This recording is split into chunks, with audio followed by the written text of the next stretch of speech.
Bom dia, amada igreja do Senhor Jesus Cristo.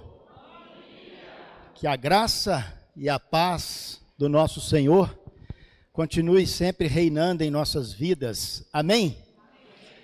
Bom estarmos juntos nesse primeiro dia da semana. Parece que o frio está querendo chegar, né? Hora de tomar aquele cafezinho, aquela sopinha quente, e hora também de nos aquecermos espiritualmente com a palavra do nosso Senhor Jesus. Antes de nós fazermos a leitura que está em 1 Pedro capítulo 2, no verso 9 e 10, vamos fechar nossos olhos e vamos orar ao Senhor. Poderoso Deus, santo e bendito Pai, louvado seja sempre o teu nome. Bendito é o Senhor que criou os céus e a terra e tudo que neles existe. Bendito é o Senhor Deus que, através de Jesus Cristo, o Senhor nos chamou por meio do teu evangelho para que possamos ser, Pai, o teu povo, com uma missão extremamente importante nessa terra. Que o Senhor, nesta manhã, mais uma vez, possa falar aos nossos corações, à nossa mente, e que possamos, Pai, receber a tua palavra como uma motivação, um encorajamento, para que sejamos do Senhor, teus servos, teus sacerdotes, como a palavra de Deus nos ensina.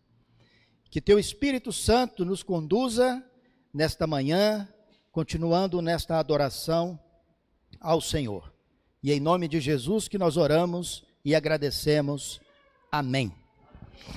1 Pedro capítulo 2, verso 9, diz assim: Vocês, porém, são geração eleita, sacerdócio real, nação santa, povo exclusivo de Deus, para anunciar as grandezas daquele que os chamou das trevas para a sua maravilhosa luz. Antes, nem sequer eram povo, mas agora são povo de Deus.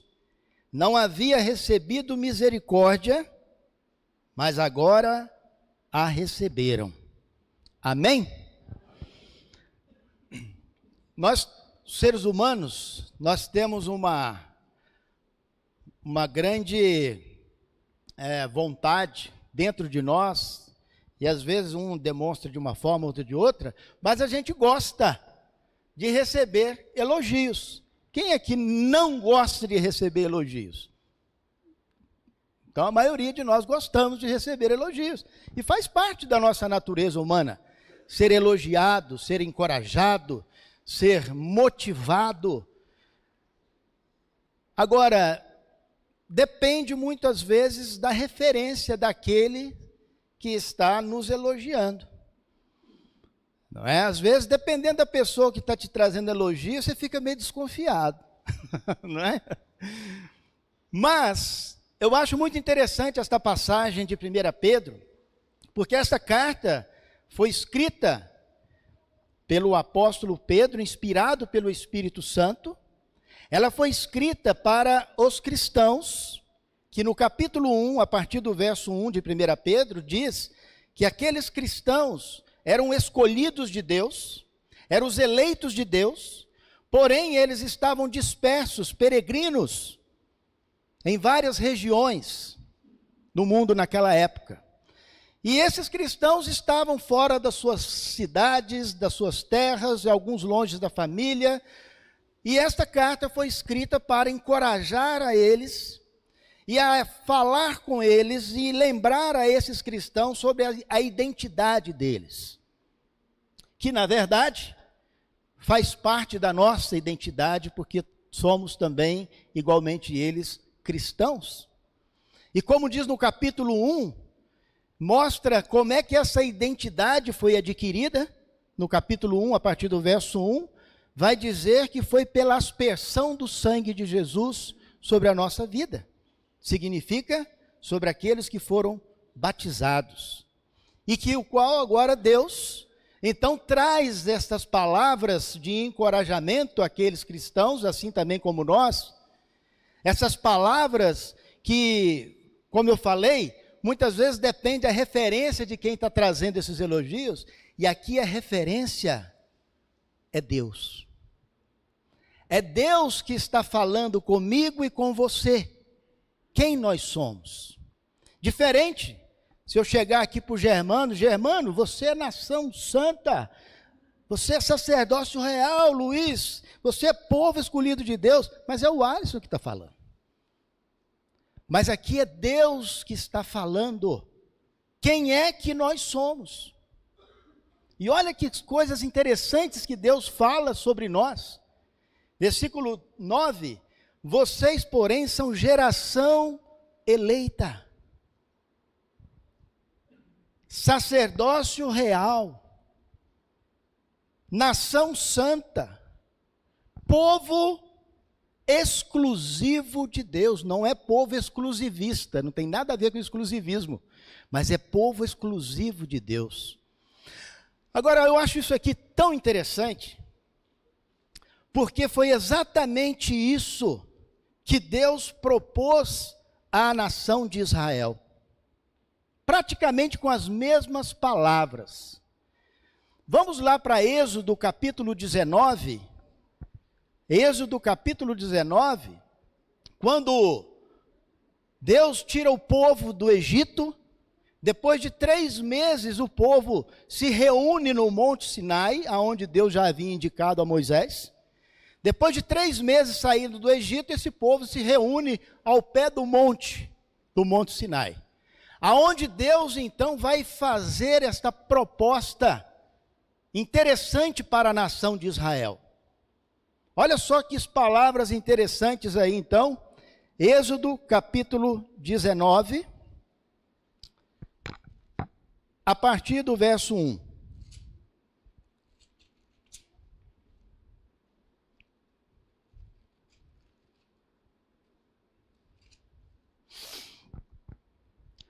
No dia em que se completaram 3 meses que os israelitas haviam saído do Egito, chegaram ao deserto do Sinai. Depois de saírem de Refidim, entraram no deserto do Sinai, e Israel acampou ali, diante do monte. Logo Moisés subiu o monte para encontrar-se com Deus, e o Senhor o chamou do monte, dizendo: diga o seguinte aos descendentes de Jacó e declare aos israelitas: vocês viram o que eu fiz ao Egito e como os transportei sobre asas de águias e os trouxe para junto de mim. Agora, se me obedecerem fielmente e guardarem a minha aliança, vocês serão o meu tesouro pessoal entre todas as nações, embora toda a terra seja minha. Vocês serão para mim um reino de sacerdotes e uma nação santa. Essas são as palavras que você dirá aos israelitas. Olha que texto interessante. Praticamente o que Deus está falando para a nação de Israel é o que Ele está falando com nós hoje. Mas sabe qual que é a diferencinha básica que tem aí? É o verbo. Olha que interessante, para a nação de Israel, Deus está dizendo: vocês serão, para mim, uma nação santa. Vocês serão um reino de sacerdote. Vocês serão. Por quê? Porque ainda não eram. E Deus coloca uma condição para a nação de Israel, para que ela então se tornasse o povo dele. E a condição está no começo do verso 5. Se vocês forem fiéis, se obedecerem aos meus mandamentos, aí vocês serão. Agora olha que interessante, lá em 1 Pedro capítulo 2, o verbo não está no futuro. Vocês são. Olha que interessante. Vocês são povo exclusivo de Deus. Vocês são minha nação santa. Vocês são meu povo exclusivo. Olha que interessante isso. Para a nação de Israel havia essa condição. E a nação de Israel, conhecemos bem a história. A nação de Israel foi infiel ao Senhor. E a condição para ser tudo aquilo que Deus tinha proposto era essa: a fidelidade. Agora, olha que interessante para com nós hoje. Deus, antes de mais nada, já nos dá essa condição quando nos batizamos. E Ele espera de nós a fidelidade, mas não vai fazer de nós um povo depois, mas Ele já faz hoje. E a responsabilidade é maior. E a responsabilidade é maior. Porque agora nós já somos. Nós não vamos ser uma nação santa. Nós não vamos ser um reino de sacerdócio. Não, nós já somos. E a responsabilidade é muito maior agora. Bem, eu coloquei como um título da mensagem de hoje, João, não sei se está projetado aí ou não, consegue colocar aquelas reticências também no começo? Para quê? Para quê? Para que Deus, ou por que Deus queria fazer da nação de Israel uma nação santa? Por que Deus queria fazer da nação de Israel o povo exclusivo dele? Por que Deus queria fazer da nação de Israel um reino de sacerdotes? Porque é interessante que na nação de Israel tinha um grupo de pessoas levíticas que eram os sacerdotes. Mas tinha uma promessa de Deus que ele seria um reino de sacerdotes, pré-anunciando o que vivemos hoje. Bem, para quê? Com relação à nação de Israel, vamos para Deuteronômio. Olha que interessante, está em Êxodo, um pouco mais para frente, o livro de Deuteronômio, capítulo 4. Deus dá, então, o para. Para que a nação de Israel, então, seria esse povo que Deus está colocando ali como algo maravilhoso aos olhos dele? Capítulo 4 de Deuteronômio vai dizer a partir do verso 5 o seguinte: eu lhes ensinei decretos e leis como me ordena o Senhor, o meu Deus, para que sejam cumpridos na terra na qual vocês estarão para tomar posse dela. Versículo 6. Vocês devem obedecer-lhes e cumpri-los, pois assim, preste atenção aí, pois assim, você deve obedecer-lhes e cumpri-los, pois assim, os outros povos verão a sabedoria de vocês e o discernimento de vocês. Quando esses povos, quando eles ouvirem todos esses decretos, dirão, de fato, esta grande nação é um povo sábio e inteligente. Pois que grande nação tem um Deus tão próximo como o Senhor, o nosso Deus, sempre que o invocamos? Ou que grande nação tem decretos e preceitos tão justos como esta lei que agora estou apresentando a vocês hoje? Para que Deus quis fazer a nação de Israel um povo diferente, separado, santo? Para que os outros povos olhassem a nação de Israel e dissessem: que povo sábio. A nação de Israel iria anunciar com as suas atitudes, iria anunciar o Deus grandioso, à medida em que obedecesse à lei, aos decretos que Deus havia ordenado. Então, a maneira, a conduta que a nação de Israel estaria levando as suas vidas, iria projetar para o mundo inteiro sobre esse Deus maravilhoso. A nação de Israel iria anunciar ao mundo esse Deus. Esse era o projeto de Deus com a nação de Israel. Colocar a nação de Israel numa terra mais produtiva do mundo, para que os povos ao redor vissem e dissessem: que nação tem um Deus tão grande assim? Eu quero fazer parte desse povo. E iria chegar o tempo, pela promessa que Deus já havia feito a Abraão bem antes disso. Muito bem, a nação de Israel falhou. Ao invés dela ser o modelo para o mundo, ela adaptou o mundo dentro da nação de Israel e foi destruída. E havia uma condição para ser o povo de Deus. E a nação de Israel não cumpriu a missão. Portanto, Deus, na sua sabedoria, projetou, fez o grande plano maravilhoso daquele que sairia da nação de Israel, da tribo de Judá, o descendente da qual João descreveu no capítulo 15 do seu evangelho, quando ele fala sobre a videira e os ramos, e quando fala a respeito de Jesus, dizendo: Jesus, eu sou a videira verdadeira. Porque Israel foi uma videira falsa que não dava fruto. E Jesus veio, então, para trazer aquilo que Deus esperava. E quando nós aceitamos Jesus e entramos no plano de fazer parte do reino de Jesus, a esperança está em nós agora, para Deus. De fazer com que o mundo saiba quem Ele é. Sabe onde está escrito isso? 1 Pedro capítulo 2. Vamos voltar. 1 Pedro capítulo 2. Para quê?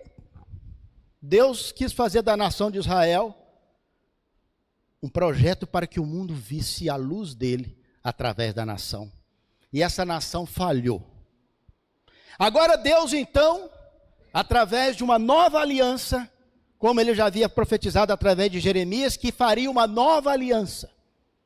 E dentro dessa nova aliança, Deus agora chama de todas as nações, não só da de Israel, mas de todas as nações do mundo. Ele chama as pessoas, como eu e você, ele chama as pessoas, através do evangelho, para fazer parte do povo dele, e desse povo que ele descreve agora em 1 Pedro capítulo 2, aonde ele diz: vocês, porém, são.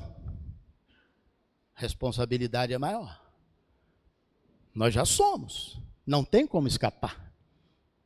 Porque nós decidimos ser, quando nós aceitamos Jesus. Nós decidimos ser a geração que Deus elegeu, eleita, chamados. E eu quero aqui já fazer um desafio a você que está aqui hoje, nesta manhã, que já ouviu falar de Jesus, que já ouviu falar que Ele pode salvar você dos seus pecados e te livrar da morte eterna. Se você já ouviu falar desse Jesus, que pode salvar você, limpar você dos seus pecados, para que você faça parte deste povo que Ele está dizendo que é santo, exclusivo. Se você ainda não tomou a sua decisão de se batizar para fazer parte desse povo, me procure. Procure qualquer homem que esteve aqui à frente e faça isso já. Sabe por quê? Porque você é uma criação de Deus, que Deus quer fazer de você o seu filho, para que você faça parte dessa grande nação. Não deixa de fazer isso hoje, porque a gente não sabe o nosso tempo aqui. Agora vamos voltar então, aonde Deus está dizendo: vocês, porém, são geração eleita, sacerdócio real, nação santa, povo exclusivo de Deus, para fazer o quê? Para fazer o quê? Sou nação santa, agora estou sossegado. Para anunciar as grandezas daquele que chamou vocês das trevas para a sua maravilhosa luz. Não é à toa que Jesus falou tanto que nós somos a luz do mundo. Então, nós temos uma grande missão. Ele está unindo isso aqui, nação santa, povo exclusivo de Deus. Ele une a missão. que é anunciar as grandezas, as maravilhas de Deus. É esse o nosso objetivo. Deus nos fez nação santa, povo exclusivo, sacerdócio. Sabe o que é sacerdócio real? É aquele que faz parte da realeza. É aquele que faz parte da família real. Quem é o nosso rei? Ih, mas que fraqueza. Quem é o nosso rei? Então nós fazemos parte, nós somos da família real. O sacerdote é aquele que apresenta-se diante de Deus, e no caso nós nos apresentamos diante de Deus por meio do sumo sacerdote Jesus Cristo, o qual é sacerdote e rei, assim como foi predito lá em Hebreus capítulo 7, falando sobre Melquisedeque, que era sacerdote e rei de Salém. Bem, então nós temos uma missão, de anunciar as maravilhas de Deus. Deus nos coloca numa condição hoje, não que nós vamos ser uma nação, não que nós vamos ser sacerdotes, nós já somos. Agora a missão já está em nossa mão, não tem mais como voltar atrás. Não foi isso que Jesus disse? Colocou a mão no arado, não olha mais para trás. Olha só que interessante, para a nação de Israel disse, vocês serão, mas para nós não, vocês são. Não tem como voltar atrás. Alisson, cada um de nós aqui, que entregou a sua vida para Jesus, para ser essa nação de sacerdócio real, povo exclusivo dele, ou seja, esse povo exclusivo significa um povo que tem um Senhor, é um povo que é de propriedade de um Senhor, que é Jesus Cristo, mas com uma missão, de anunciar as maravilhas de Deus. Que maravilhas são essas? Que Deus vai me dar uma casa bonita, que Deus vai me colocar lá no meu trabalho, lá no topo do... Será que essas são as maravilhas de Deus? Vamos para Atos capítulo 2, vamos ver o que é essas maravilhas de Deus. Começa com o quê? Porque as maravilhas significa que são muitas. Mas começa com alguma coisa. São as maravilhas de Deus, mas começa com alguma coisa.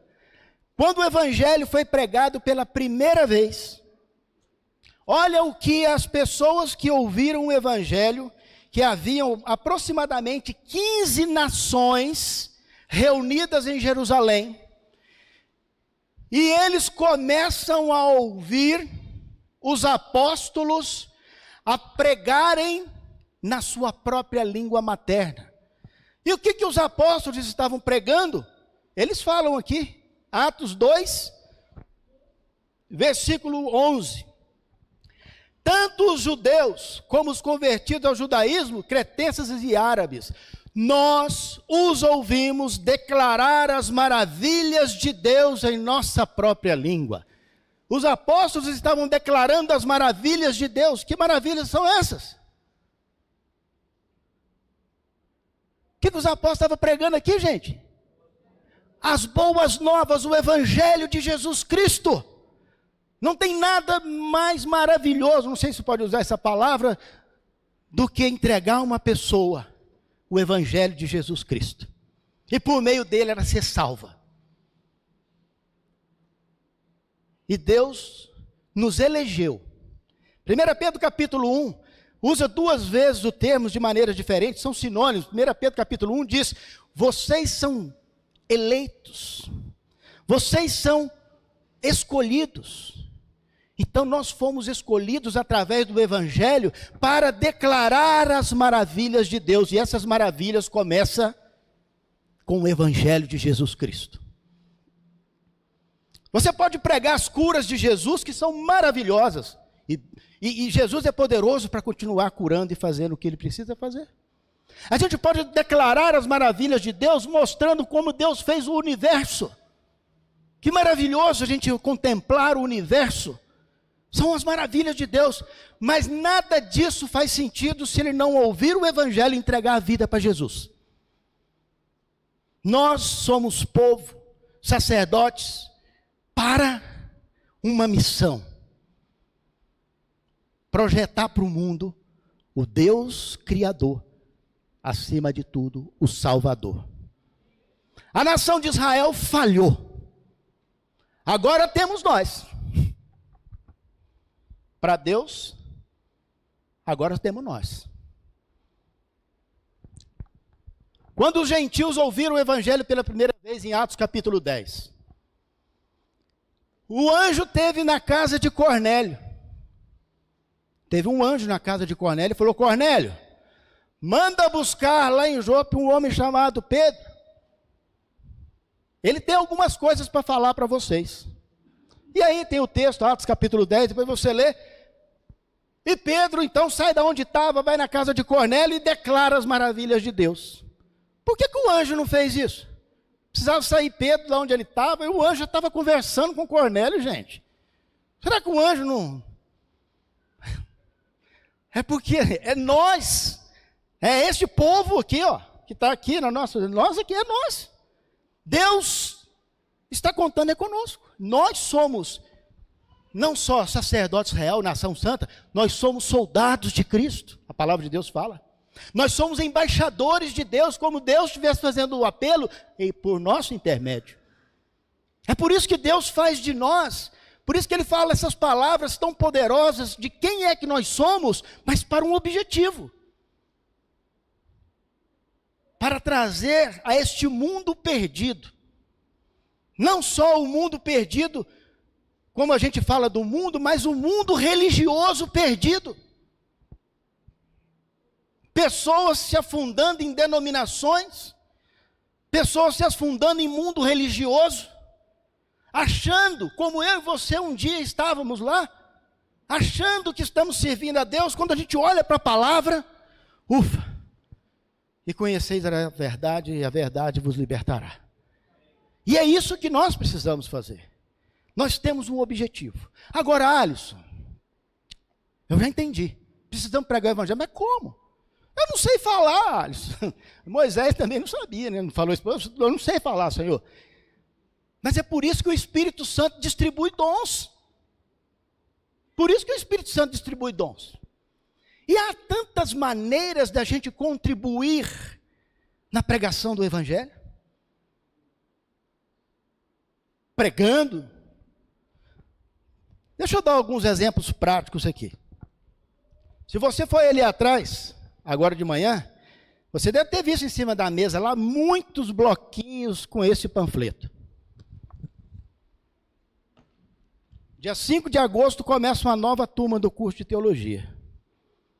Eu conheço irmãos que estão aqui hoje, que foram salvos pelo poder de Jesus Cristo, depois que pegou um panfletinho desse que estava caído na rua. Então, você pode pegar um pouquinho de panfleto desse, você que gosta de fazer caminhada, vai botando nas caixinhas do correio. Sabia que a palavra correio é bíblica? 2 Crônicas, capítulo 30, verso 10, na versão João Ferreira de Almeida, fala que quando Ezequias estava restaurando o louvor, Ezequias restaurando o templo na nação de Israel, Ezequias mandou os correios entregar as cartas. Está lá. Na versão da NVI fala mensageiros, mas a original é os correios. Então faça parte dos correios, se inscreva e coloque nas caixinhas de correio. É uma maneira. Hoje os jovens, as crianças não vão comer torta aqui no Bostos do Alemão? Leva! Bota as crianças para entregar na mão dos adultos. Os adultos adoram receber coisas das crianças. Existem tantas maneiras. Semana passada, ou retrasada, o Renato trouxe a mensagem, 2 Coríntios, capítulo 9, falando sobre a prontidão do contribuir e que outros ouvirão o evangelho através daquela contribuição que a gente faz. Então, e é o dom da generosidade que a palavra de Deus fala. Então eu posso contribuir, eu não sei andar, eu não posso andar, eu não posso ir lá, mas eu posso contribuir. O que precisa fazer mais? Precisa colocar mais coisa lá nas redes sociais para anunciar, para chamar? Vamos fazer. Essa semana nós vamos colocar 20 faixas na rua. tem uma faixa aí na frente, vai ser 20 faixas. Se você tem algum local perto da sua casa que dá para colocar uma faixa de 1 metro e pouco, liga para mim e fala assim, tem um lugar que eu vou lá e vou colocar uma lá. E vamos fazer um alvoroço. Sabia que essa palavra é bíblica?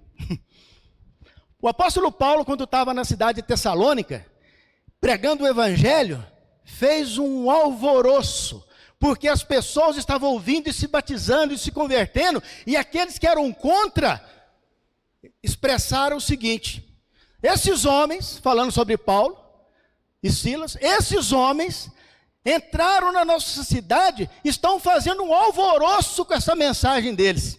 Então vamos fazer um alvoroço santo, entregando os panfletos, conversando, chamando, tira foto do panfleto, coloca no status. Então nós temos tantas maneiras. Oração, gente. Vamos orar para que os alunos recebam. Senhor, faça com que cada pessoa que pega esse panfleto possa sentir o desejo de ouvir a sua palavra. Orar. Tem tantas maneiras de nós colaborarmos com esta missão que Deus deu para cada um de nós, de sermos esta nação com um objetivo importante. E tem uma outra maneira também, tem várias. Renato Costa, por favor, pode vir aqui um pouquinho. Tem uma maneira também que você pode, além de tudo que eu falei, você pode pensar em tantas outras coisas. Dia 5 de agosto, projeta lá o panfleto. Dia 5 de agosto, começa uma nova turma de teologia. E eu tenho um orgulho muito grande de mostrar aqui quem será o nosso professor.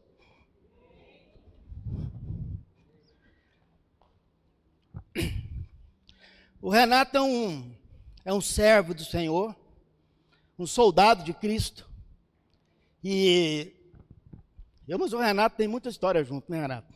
Estudando a Bíblia, trabalhando junto no prédio, enfim.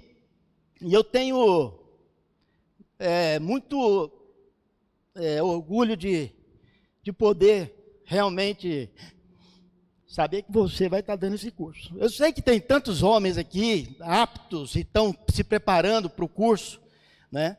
Vocês sabem que eu mais a nível, nós estamos cada vez mais com um pé, né, para mudar de Campinas, enfim.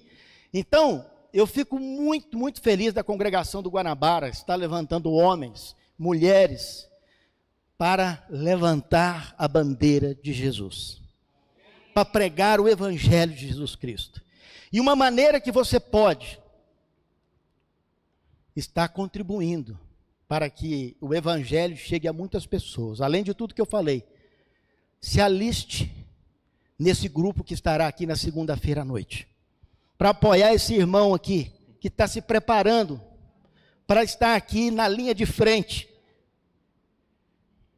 E ele vai precisar do nosso apoio, porque eu sei também o que é estar na linha de frente, porque, como a palavra de Deus fala, quando a gente prega o evangelho, nós estamos dando um chute na porta do inferno.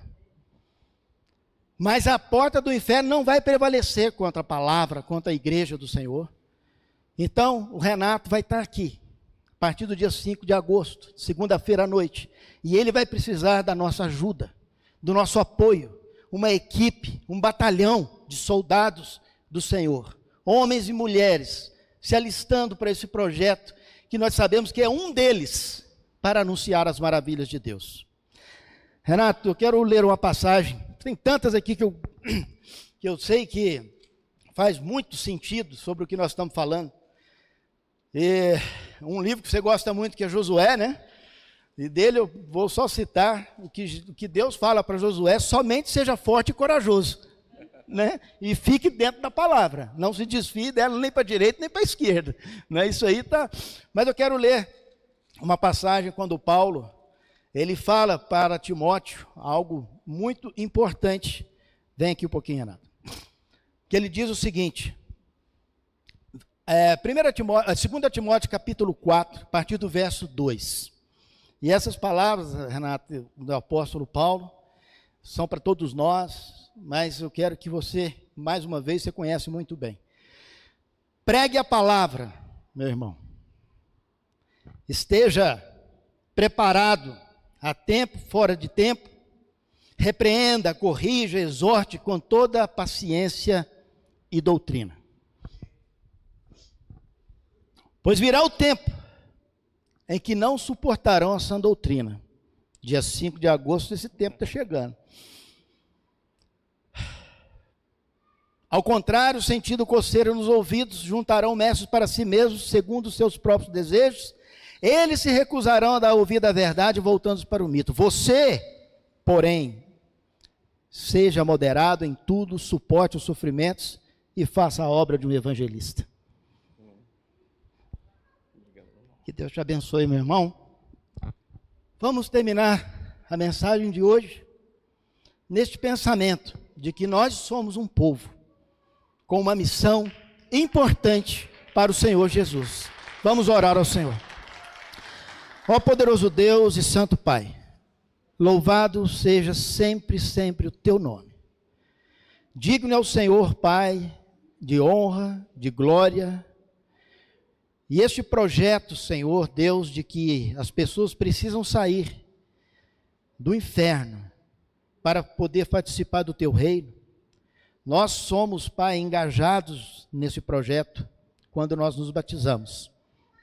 E nós queremos, Pai, honrar essas palavras que o Senhor fala para nós, que somos o teu povo exclusivo, que somos uma nação santa, somos sacerdotes real, que o Senhor, Pai, neste momento, peço ao Senhor, que esteja abençoando esta congregação, esteja abençoando o Renato com esse desafio grande, Pai, de levar a luz do Senhor às pessoas que estão buscando, Pai, ser resgatados, estão buscando a verdade. Que o Senhor use, Pai, este teu servo Renato como uma espada poderosa, Senhor, uma ferramenta poderosa da tua palavra através dele. Para que, Pai, ele possa encorajar as pessoas a poderem realmente entender o verdadeiro evangelho de Jesus Cristo. Peço ao Senhor que derrame bênçãos sobre o Renato, sobre a Sandra, a qual, Pai, tem sido esta mulher que sempre encoraja e que também, Pai, tem empunhado essa bandeira de Jesus Cristo.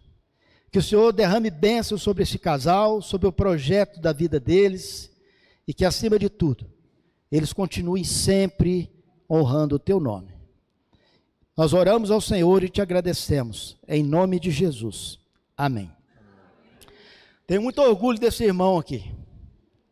É um amigo, é um irmão, o qual nós temos muitas batalhas juntos, né, Renato? E tenho muito orgulho de ter sido, e continuo sendo, né? O mentor, o preparador, quando ele, mais a Sandra foram se casar, me procurou, Alisson, né? Precisamos aí do apoio seu e da Nívia para nós começarmos a nossa jornada. Então é um irmão que está sempre procurando realmente buscar os caminhos do Senhor e procurando pessoas que possam realmente ajudá-los a ser sempre um soldado de Cristo. Deus te abençoe, irmão.